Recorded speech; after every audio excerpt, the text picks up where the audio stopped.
If you're a dog lover, farm dog or otherwise, you'll probably like this week's feature. Because times have changed the way they have, dog racing has virtually disappeared. In Iowa, one of our biggest ag states, an era ended for dog racing this spring. But what of those sleek greyhounds? Turns out their future isn't as bleak as you might think. Once again, here's Josh Buettner. Here comes the Julian. Greyhound racing hit its final stretch in the Midwest this spring as Dubuque's Iowa Greyhound Park, the state's last remaining track, ended over 35 years of live races. A strong kickoff in the 1980s paved the way for a casino gambling boom, which took the financial lead. Everything we do from now on is pure profit. Less than 10 years ago, casinos, local business, and governments parlayed their influence into a deal with the Iowa legislature to phase out millions in state gaming subsidies, which had kept tracks afloat even as dog racing declined nationwide. This year, the well ran dry. It's a great sport to bring your family and kids up and enjoy watching it, but it just financially, we just can't hold up anymore.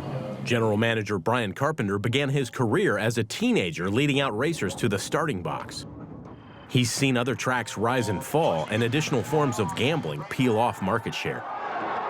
Florida kind of was the dagger in the heart. When Florida closed, there was a lot of tracks for people to be able to run down there. And when you bred, if it didn't run very well at one of the bigger tracks, you could go down to Florida and get your money back. Carpenter estimates the Dubuque closure will impact local veterinarians, dog food and other suppliers, and over 70 track and kennel workers. It's going to be hard for a lot of the employees. I have many of them that have been here as long as I've been, 37 some years. And it's something that you work and do. It's part of your life.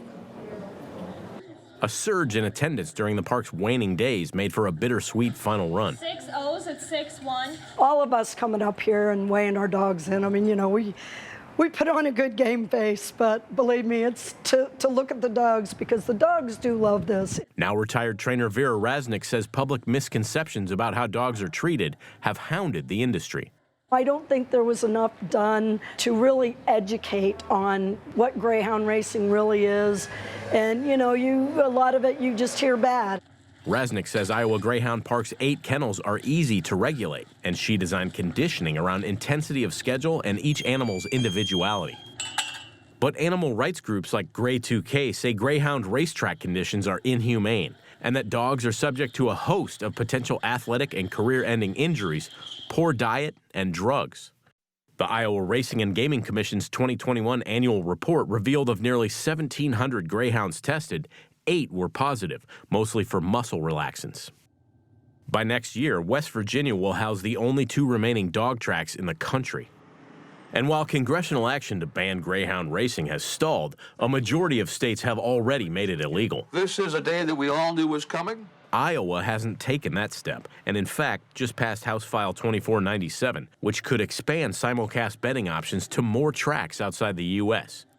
The Humane Society had requested a veto, but the bill was signed into law mid-June.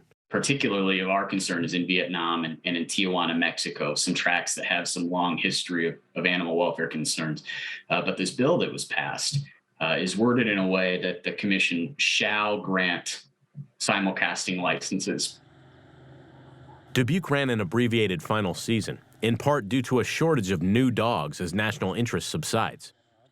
But breeders like Gary Reichert's are soldiering on and rebuke activists for taking credit for racing's downfall, saying a proliferation of convenient sports gambling options is the biggest culprit. Every once in a while, there's, in any occupation, there's a person that just doesn't do what they should be doing, and that's the ones they dwell on, and then they lump us all together.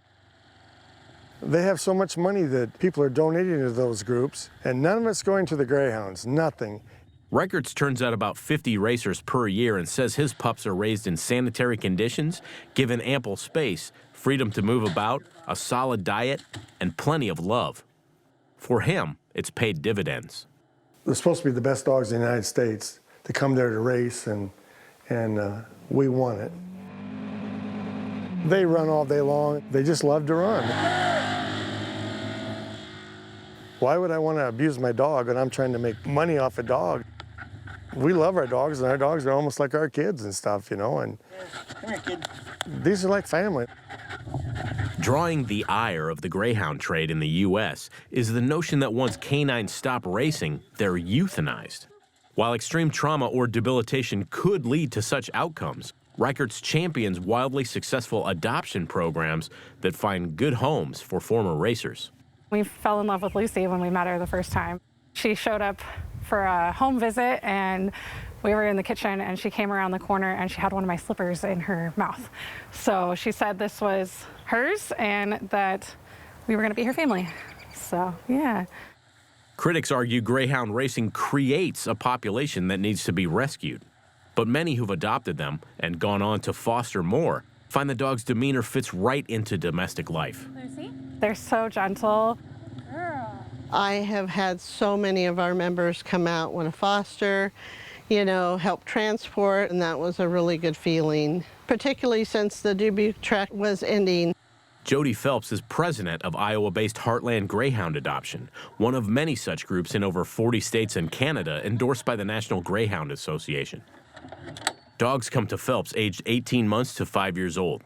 She works with vets to determine any necessary rehab and tailors a suite of options to mesh with new homes. They're just great pets to have.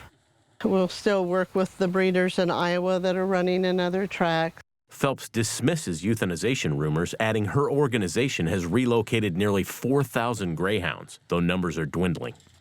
We'll be here until the last dog is ready to retire. Good story. Great to see those dogs getting new homes.